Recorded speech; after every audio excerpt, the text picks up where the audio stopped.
I'd like to say my heartfelt congratulations to the wonderful initiative that has been taken forth by none other than a media person who loves media, journalism, creativity, graphics and many other things like anything.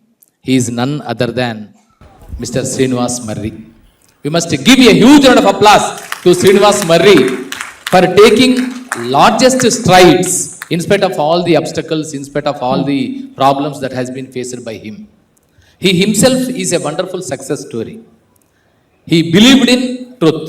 He believed in honesty. He believed in hard work. He believed in creativity. And that is the reason now he is here among us by making a wonderful event on this very auspicious occasion.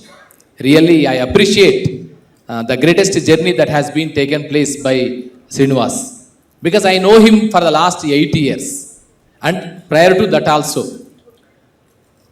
He is the man who come from a very small town of Telangana with great dreams. Of course, we are all the dream catchers. We are all the people who can visualize the dreams, who can realize the dreams, and who can implement the dreams to realize our own aspirations and ambitions. So Srinivas is also such a personality with lots of dreams in his mind, with lots of ambitions and aspirations on his sleeve. He came over to Hyderabad. He struggled a lot. మామూలుగా కాదు, మనం cinema కష్టాలు అంటాం కదా, cinema కష్టాలు ఎన్ని ఉన్నాయో అన్ని కష్టాలు పడ్డవాడు శ్రీనివాస్. తర్వాత నెమ్మదిగా ఇబ్బందులు పడ్డాడు, కష్టాలు పడ్డాడు, కింద పడ్డాడు, పొరలాడు, చిన్నగా మొదలెట్టాడు, చిన్న అడుగులతో మొదలెట్టాడు, ఇక్కడి వరకు వచ్చాడు. ఫస్ట్ ఈవెంట్ కూడా చేసింది మన రవీంద్ర భారతిలోనే.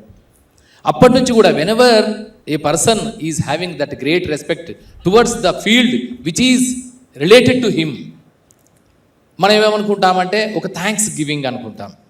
ఏ నేల నుంచి వచ్చామో, ఏ మట్టి నుంచి వచ్చామో, ఏ ప్రజల నుంచి వచ్చామో ఆ ప్రజలకి మళ్ళీ మనం కృతజ్ఞత ఇవ్వాలనుకుంటాం. పే బ్యాక్ టు సొసైటీ అంటాం కదా, అలాంటిది ఒకటి ఇవ్వాలనుకుంటాం. ఇంతకుముందు అన్న ముత్తినేని వీరన్నతో మాట్లాడుతుంటే ఒక అద్భుతమైన మాట మాట్లాడాను. నేను చాలా బిజీగా ఉన్నాను, నా పనుల్లో నేను చాలా ఉన్నాను. బట్ ఒకానొక రోజు నాకు అనిపించింది, ఒక 10 ఏళ్ల క్రితం, just I got the thought, so why don't I do something for my own people with whom I'm representing. నేను ఏ ప్రజలకైతే ప్రతినిధిగా ఉన్నానో, ఏ ప్రజలకి చెంది ఉన్నానో ఆ ప్రజావర్గానికి నేను ఎందుకు సేవ చేయకూడదు? నేను మిగతా అందరితో పాటు నేను చేస్తున్నాను. I'm no way lesser to anyone. I do have that great confidence. నేను అన్నీ చేసుకుంటూ వెళ్ళిపోతున్నాను. కానీ నా ప్రజలు, నా వర్గం, నా జాతి వాళ్ళు ఎవరైతే ఉన్నారో వారు కొంత ఇబ్బందుల్లో ఉన్నారు. వారికి ఏదో ఒకటి చేయాలి కదా, సంథింగ్ ఐ మస్ట్ డూ అని ఆ ఒక్క స్ఫూర్తితో, ఆ ఒక్క మాటతో, ఆ ఒక్క ఆలోచనతోనే తను ఇప్పుడు తెలంగాణ ప్రభుత్వంలో వికలాంగుల కార్పొరేషన్ చైర్మన్గా మన మధ్య ఉన్నాడు. అది ఏదైనా చేయొచ్చు కదా, బట్ ఏంటంటే అది కావాలి. అంటే నేను వారికి, నా జాతికి, నా ప్రజలకి నేను ఏ ప్రతినిధి వర్గంగా ఉన్నానో వారందరినీ మేలు చేస్తాను, వారందరినీ ఉన్నత స్థానానికి తీసుకొస్తాను. ఇది అందరికీ ఉండాలి. సో అలాగే శ్రీనివాస్ కూడా ఒక ఆలోచన అనుకున్నాడు. నేను ఏ రంగానికైతే చెంది ఉన్నానో, మీడియా రంగానికి చెంది ఉన్నాను, క్రియేటివిటీ ఫీల్డ్స్లో ఉన్నాను, గ్రాఫిక్స్ డిజైన్ చేసుకుంటాను, షార్ట్ ఫిల్మ్ తీస్తున్నాను. సో ఈ రంగానికే ఎవరైతే ఎక్స్ట్రాడినరీ వర్క్ చేస్తున్నారో వారందరికీ ఒక అవార్డ్స్ ఇవ్వడం ద్వారా we must give A honour, we must give A recognition, we must facilitate them also అనే ఒక ఆలోచనతో ఒక 8 ఏళ్ల క్రితం మొదలైన ప్రస్థానం.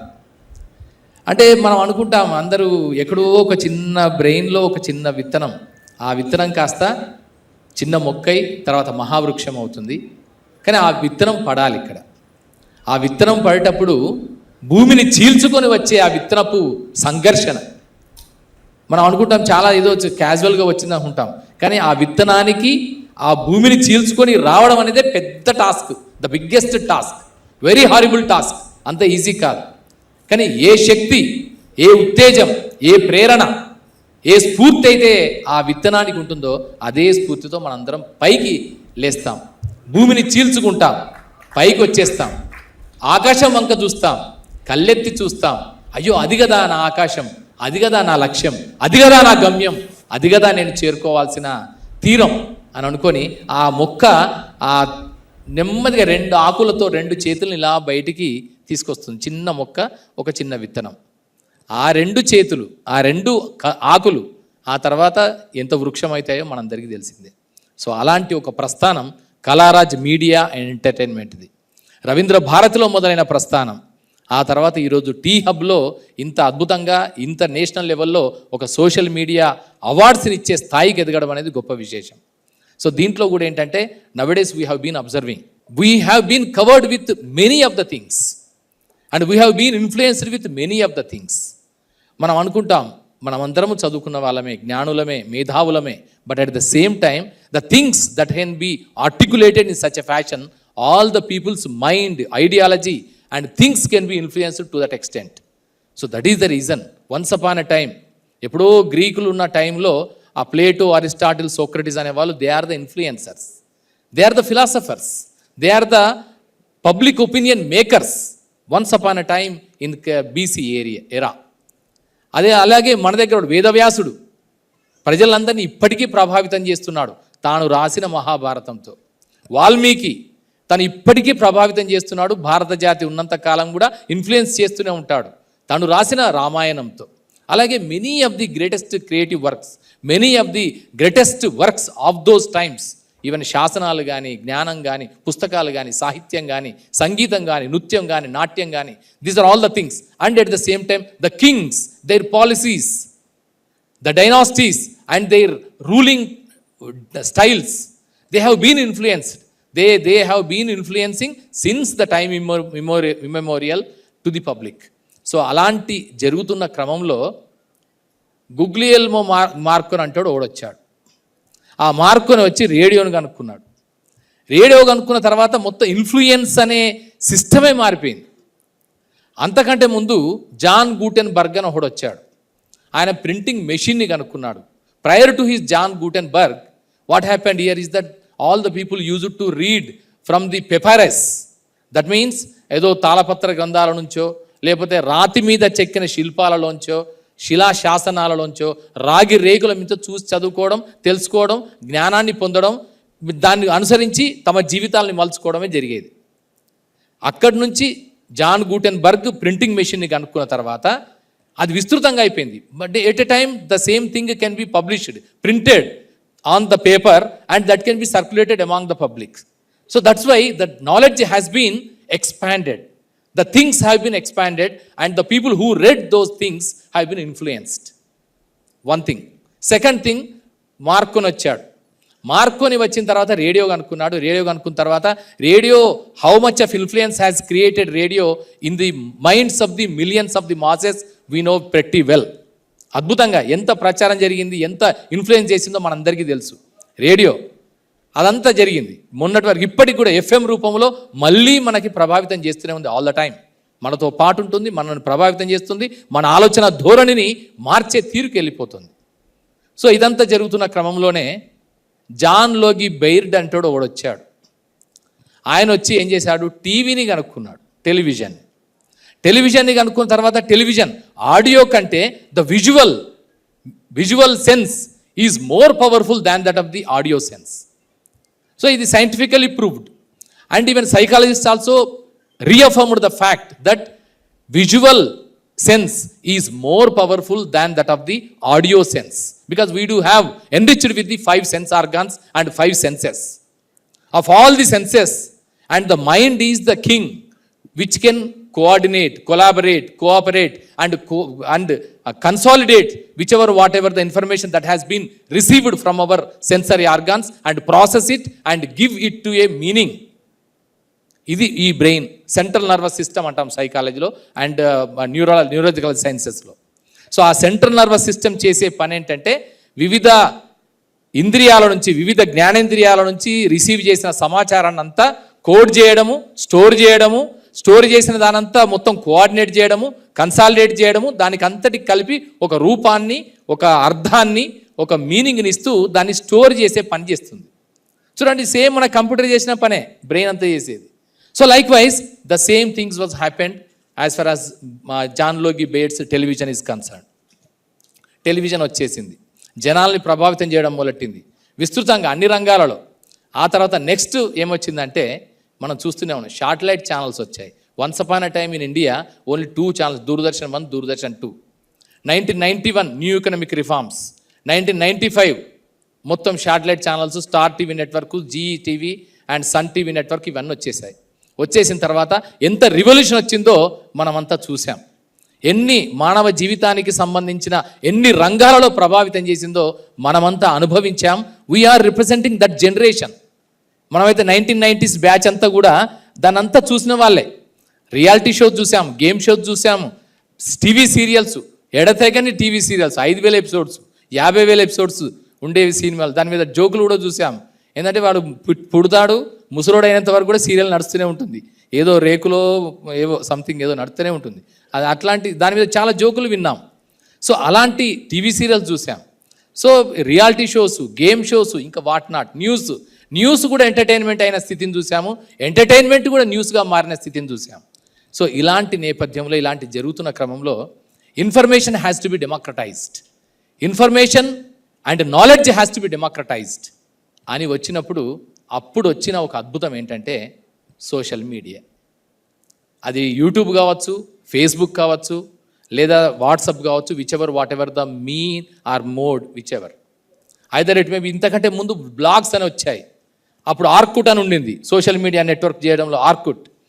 ఆర్కుట్ అత్యంత మొత్తం science and technological advancement of human ఎవల్యూషన్లో అతి తక్కువ కాలం బతికింది 2 చాలా షార్ట్ స్పాన్ ఆఫ్ టైం. ఒకటి పేజర్, ఇంకోటి ఆర్కుట్. పేజర్ చాలా తక్కువ కాలం ఉండిపోయింది. తర్వాత నెక్స్ట్ ఆర్కుట్ కూడా తొందరగా తక్కువ వెళ్ళిపోయినాయి. తర్వాత వచ్చిన అడ్వాన్స్డ్ వెర్షన్స్ వల్ల అవన్నీ కాలగర్భంలో కలిసిపోయాయి. సో అలాంటి సందర్భంలో సోషల్ మీడియా వచ్చిన తర్వాత, యూట్యూబ్ రెవల్యూషన్ వచ్చిన తర్వాత, ఇదంతా నడుస్తున్న కాలంలోనే ఒకడొచ్చాడు. ఆ ఒకడొచ్చి మానవా ఆగకుండా పరిగెత్తుతున్నావు, నీకు హద్దులు అడుపులు లేకుండా అసలు ఎక్కడ ఆకాశమే హద్దు. యూరీ గెగారిన్ దాటిపోయావు, వాలంటీర్ తెరిష్కోయో దాటిపోయావు, రాకేష్ శర్మని దాటిపోయావు, సునీత విలియమ్స్ని దాటిపోయి ఇంకా ముందుకెళ్ళిపోతున్నావు, కల్పన చావ్లాని దాటి వెళ్ళిపోతున్నావు. మానవా నువ్వు ఆగరా అని చెప్పేసి కరోనా వచ్చింది. వాడు hero, he's the hero, definitely a hero. మొత్తం ప్రపంచానంతా స్తంభింపజేశాడు. ఎక్కడోనక్కడ ఏ గర్వం చూసుకొని, ఏ అహంకారం చూసుకొని అయితే మానవా నిన్ను నువ్వు గొప్పగా ఫీల్ అవుతున్నావో నిన్ను నిర్బంధిస్తా, నువ్వు ఒంటరి వాడివి, నీకెవరూ లేరు. ఇంతమంది 140 కోట్ల జనాభాలో కూడా you are the only one with you, నువ్వు మాత్రం ఉంటావు. క్వారంటైన్ కూర్చునబెట్టాడు. అది చేసింది ఒక్క కరోనానే. ఇంతవరకు మానవ జాతి ప్రస్థానంలో, 1,00,000 సంవత్సరాల మానవ జాతి ప్రస్థానంలో డార్విన్ చెప్పిన థియరీ ఆఫ్ స్పెసీస్ తీసుకున్నా, డిసెంట్ ఆఫ్ మ్యాన్ తీసుకున్నా, ఎప్పుడు మానవుడు ఆగలేదు. ఈ ఒక్క సందర్భంలో తప్ప. 2020 మార్చి 23వ తారీఖు రోజు జనతా కర్ఫ్యూ, ఆ తర్వాత నుంచి లాక్డౌన్. అప్పుడు మాత్రమే మానవుడు ఎక్కడోడు అక్కడ ఆగిపోయాడు. ఏ ఇంట్లో ఉన్నవాడు అక్కడ ఆగిపోయాడు. ఈ టైంలో ఒక విజృంభణ ఏం విజృంభించింది అంటే సోషల్ మీడియా విజృంభించింది. ఇంట్లో ఉన్న వాళ్ళు ఏం చేయాలో తోచలేదు. చెప్పుకోవాలి, something they have to share, something they have to share with the people, share with the community, connect with the people. Because social animal, human being a social animal. అరిస్టాటిలే చెప్పాడు ఎప్పుడో.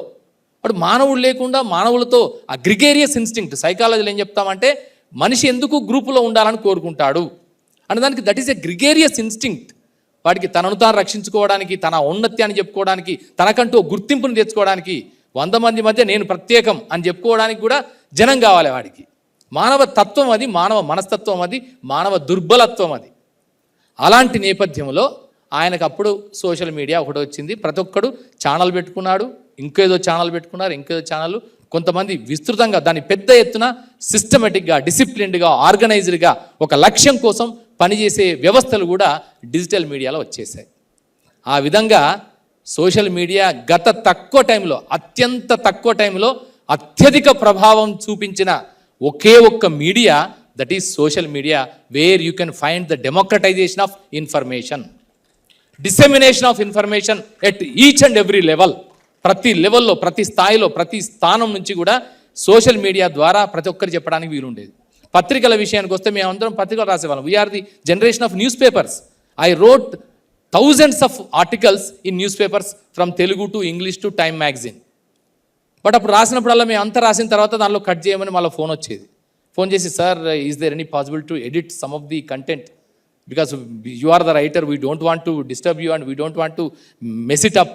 If we edit somewhere here and there, the entire sense of the things will ruin. So we don't want to get that one sir, if you could able to please spare some time and edit it. ఇది దానివల్ల ఏం పెట్టేవాళ్ళంటే, స్థలాభావం వల్ల పూర్తి కథను ప్రచురించలేకపోతుంది, మేము second వీక్లో వేస్తామనేది ఉండేది ఒక లిమిటేషన్ పత్రికలలో. ఇప్పుడు ఫేస్బుక్లో నీ ఇష్టం, ఎంత పెట్టుకుంటావు నీ దమ్ము అంతే. ఇక నువ్వు ఎంత పెట్టుకుంటా పెట్టుకో, నువ్వు ఏం దీనికి no limit at all, no editor, no confirmation and no limit at all. నువ్వు ఎంతనే పెట్టుకో దానికి. అంటే ఇంత democratisation, dissemination and expansion of the things. దానివల్ల ఏమైందంటే ప్రతి ఒక్కరూ తనకంటూ ఒక అభిప్రాయం ఉంటుంది, తనకంటూ ఒక ఆలోచన ఉంటుంది. Everybody is having his own idea, his own thought process, his own influential technology in his own mind. So దాంతో తను చెప్పాలనుకుంటున్నాడు. ఎక్కడో ఏదో సంఘటన జరిగింది, ఆ సంఘటన మీద తను స్పందించాలి. లోపలే ఉండిపోతుంది అది. లోపల ఉండిపోతే చాలా ప్రాబ్లం అది. Somewhere it has to B come out. ఎందుకంటే మనం అంతా పీపుల్ ఏంటంటే వీఆర్ ఎక్స్ప్రెసివ్ పీపుల్. జంతువులం కాదు, జంతువు కూడా ఎక్స్ప్రెస్ చేస్తుంది. Unless until we express our feelings and emotions, that will definitely రివర్స్లోకి వెళ్ళిపోయి బ్లాస్ట్ అయిపోతుంది. ఆ బ్లాస్ట్ అయిపోతే ఎఫెక్ట్ అయ్యేది ఎవరంటే ఇంట్లో భార్యో, లేకపోతే పిల్లలో, ఎవరు లేకపోతే తలుపులో, లేకపోతే కుర్చీలో. ఇవి ఎక్కడో ఒక చోట అవుట్ బస్ట్ కావాలి. అయితే కన్స్ట్రక్టివ్గా వెళ్ళిపోయినాయి అనుకోండి, డెఫినెట్గా అది జనంలోకి వెళ్తుంది. జనం అందరూ కూడా అంగీకరిస్తారు. వారి ఐడియాలజీ కూడా దీంతో కోఆర్డినేట్ అవుతుంది. అప్పుడు కనెక్ట్ అవుతారు. సో అలాంటి నేపథ్యంలో social influencers, social media influencers have become one of the greatest important personalities who can shape the opinions of the people. వాళ్ళు ప్రజల యొక్క అభిప్రాయాల్ని షేప్ చేస్తున్నారు, ప్రభావితం చేస్తున్నారు, ఆలోచనలు రేకెత్తిస్తున్నారు. వాళ్ళ లోపల ఒక కొత్త జ్ఞానాన్ని ఇస్తున్నారు, కొత్త సమాచారాన్ని ఇస్తున్నారు, కొత్త విశ్లేషణని, వివరణని ఇస్తూ ఎప్పటికప్పుడు జ్ఞాన సంపన్నులను చేస్తున్నారు. సో అందుకే social media influencers are become the knowledge carriers to the public. నేను ఎంత గర్వంగా ఫీల్ అవుతానంటే, ఇప్పుడు సార్ ఉన్నారు, మన బిగ్ టీవీ సిఇఓ గారు. సో వారి media, he's the pioneer. First step తీసుకున్నారు ఆయన. డిజిటల్ మీడియాకుండే భవిష్యత్తుని ఫస్ట్ అంచనా వేశారు. వెంటనే డిజిటల్ మీడియాకు వెళ్ళిపోయారు. And for the last 5 and 6 years ఆయన మీడియా ద్వారా ప్రజలందరిలో ఒక చైతన్యాన్ని తీసుకొస్తున్నారు. ఒక జ్ఞానం వైపు, ఒక సత్యం వైపు, ఒక ధర్మం వైపు, ఒక ఆలోచన వైపు, ఒక నిజం వైపు అడుగులు వేయించాలి. ఆ మార్గాన్ని తీసుకునే బాధ్యతను తీసుకున్నది సోషల్ మీడియా ఇన్ఫ్లుయెన్సర్స్. సో అలాంటి సోషల్ మీడియా ఇన్ఫ్లుయెన్సర్స్ కూడా గౌరవించబడాలి, గుర్తించబడాలి, వాళ్ళకు కూడా సన్మానం చేయబడాలి, వారికి కూడా ఒక అద్భుతమైనటువంటి హానర్ ఇవ్వాలి. అలాంటి ఒక ఆలోచనతో ఈరోజు Telugu the social media film awards అనే దాని మీద అనే కాన్సెప్ట్తో ఈరోజు శ్రీనివాసన్ తను ముందు స్టెప్ వేశాడు. అయితే దీంట్లో 2 కోణాలు ఉన్నాయి. ఒక కోణమేమో కన్స్ట్రక్టివ్ కోణం, ఇంకొక కోణమేమో కొంచెం డిస్ట్రక్టివ్ కోణం. మిస్ఇన్ఫర్మేషన్ కూడా బాగా పెరిగిపోయింది. ఆ మిస్ఇన్ఫర్మేషన్ని కట్టేలు చేయాల్సిన బాధ్యత కూడా సోషల్ మీడియా ఇన్ఫ్లుయెన్సర్స్ మీద ఉంది. ఇది ఒకటి చాలా రెస్పాన్సిబుల్ జాబ్. ఇది చాలా సింపుల్ థింగ్ కాదు. ఇది social responsibility. What ever the social అన్న దాంట్లోనే, సోషల్ మీడియా అన్న దాంట్లోనే ఎస్ఎంతో పాటు ఎస్ఆర్ కూడా మనం పెట్టుకోవాలి. ఎస్ఎం అంటే సోషల్ మీడియా, దాంతోపాటు సోషల్ రెస్పాన్సిబిలిటీ. ఇది కూడా దాన్ని జాయిన్ చేసుకుంటే definitely that social media influencers will definitely show the right path to the society to build a wonderful society, a wonderful nation and wonderful India. So అలాంటి దిశగా చేసే ప్రయత్నంలో ఎవరైతే మంచిగా చేస్తున్నారో, సరే ఇక వాళ్ళకి ఎట్లాగూ ఉంటాయి, అది వేరే విషయం. దీంట్లో ఒక్కొక్కరికి లక్షల వ్యూస్ ఉన్నాయి, లక్షల మంది సబ్స్క్రైబర్స్ ఉన్నారు, millions of views are there and crores of views and hits are there and millions of subscribers are there. ఇవన్నీ ఉన్నప్పటికీ ఒకటేంటంటే, ఎవరైతే సామాజిక బాధ్యతతో పనిచేస్తున్నారో, ఎవరైతే ఈ నేల పట్ల, ఈ మనుషుల పట్ల, ఈ జాతి పట్ల, ఈ పంచభూతాల పట్ల, ఈ పర్యావరణం పట్ల హృదయంతో పనిచేస్తున్నారో అలాంటి వారిని గుర్తించి గౌరవించి మర్యాదగా వాళ్ళని గౌరవిస్తే వారు చేసే పనికి మరింత ఉత్సాహం వస్తుంది, మరింత ఉత్తేజం వస్తుంది, మరింత ఉల్లాసం వస్తుంది. ఈ 3 ఊలు ఇవ్వడానికి ఆ ఊలు కాదు, మనం ఈ ఊలు ఇద్దాం, ఉల్లాసం ఇద్దాం, ఉత్సాహాన్ని ఇద్దాం, ఉత్తేజాన్ని ఇద్దాం, వాళ్ళ ఉద్వేగాన్ని గౌరవిద్దాం. సో అలాంటి ఆలోచనతో Kalaraj media and entertainment Srinivas Marri took this initiative. It is really appreciable initiative, Srinivas, and we are all here with you for taking this initiative, and it's really amazing thing. ఇంత ఇంపార్టెంట్ అయిన సోషల్ మీడియా ఇన్ఫ్లుయెన్సర్స్కి అందరికీ కూడా ఒక గౌరవాన్ని ఇవ్వడం ద్వారా, ఒక మర్యాదను ఇవ్వడం ద్వారా, ఒక హానర్ ఇవ్వడం ద్వారా మనం వారు చేస్తున్న పనికి సంఘీభావాన్ని వ్యక్తం చేసినట్టు అవుతుంది.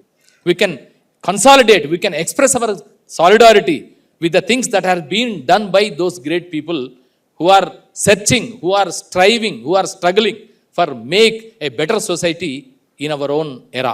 మనం నివసిస్తున్న, మనం ఉన్న సమకాలీన యుగంలోనే ఒక మంచి సమాజ నిర్మాణం కోసం పనిచేస్తున్న వారందరినీ కూడా గౌరవించుకోవడం ద్వారా ఒక మంచి మేలు చేసిన వాళ్ళ మొత్తం భావిస్తూ, సో ఈ కార్యక్రమానికి, ఇలాంటి ఒక అద్భుతమైన కార్యక్రమానికి శ్రీకారం చుట్టిన కళారాజ్ మీడియా అండ్ ఎంటర్టైన్మెంట్ వారికి మరొక్కసారి మనందరి కర్తార్థాల మధ్య we must give a huge round of applause to Srinivas Marri. And at the same time ఈ కార్యక్రమానికి విచ్చేసారు చాలామంది, అందరూ ప్రముఖులే. అండ్ డిజిటల్ మీడియా ఫెడరేషన్ తరపున బ్రదర్ ఉన్నాడు విశ్వ అంటే అందరినీ కూడా ఏకీకృతం చేయాలి. డిజిటల్ మీడియాలో ఉండే వాళ్ళు దారి తప్పిపోతారు, ఎందుకంటే దానికి కంట్రోల్ లేకపోతే, సెన్సారింగ్ లేదు. మిగతా సినిమాకైనా సెన్సారింగ్ ఉంది, కానీ ఇక్కడ సెన్సారింగ్ కానీ, కట్ కానీ, ఏది పెట్టొచ్చు ఏది పెట్టకూడదు, తంబునైళ్ళు ఏది పెట్టాలి ఏది పెట్టకూడదు, ఇవన్నీ కూడా కొంచెం బాధ్యతాయుతంగా చేయాల్సిన ఒక ఆవశ్యకతని గుర్తించి ఒక ఫెడరేషన్ ఏర్పాటు చేయడం ద్వారా అందరూ దారి తప్పకుండా ఒక్క దగ్గరికి తీసుకొచ్చే ప్రయత్నం విశ్వ చేస్తున్నాడు. నిజంగా ఇట్స్ రియల్లీ అప్రిషియబుల్ విశ్వ. ఎందుకంటే లేకపోతే ఒక సంస్థ అంటూ లేకపోతే, దానికంటూ కోడ్ ఆఫ్ కండక్ట్ అంటూ లేకపోతే ఇష్టం వచ్చినట్టుగా వెళ్ళిపోతారు. అంటే ఇక్కడ వ్యూసే మనకు ప్రధానమైపోయి దారి తప్పే అవకాశం ఉంటుంది. దారి తప్పకుండా ఉండాల్సిన బాధ్యత, self check mechanism and self control ethics అనేది ఉండాలంటే ఖచ్చితంగా ఒక ఫెడరేషన్ ఉండాలి. అలాంటి ఒక స్వచ్ఛందమైన బాధ్యతను తీసుకున్నవాడు మన విశ్వ. సో అందుకని feel very happy Vishwa when I came to know that you are the chairman for the digital media federation for Telugu. Felt very happy Vishwa. Thank you so much. And sir తాలూకా, సార్ శ్రీనివాస్ తాలూకా, mister Srinivas తాలూకా sir, when you came over here as the chairman of T-Hub and all, under your guidance, under your support and encouragement, help, many things have been happening. It has become a vibrant space now. So thank you so much for all the encouragement, support and everything, sir. Thank you so much.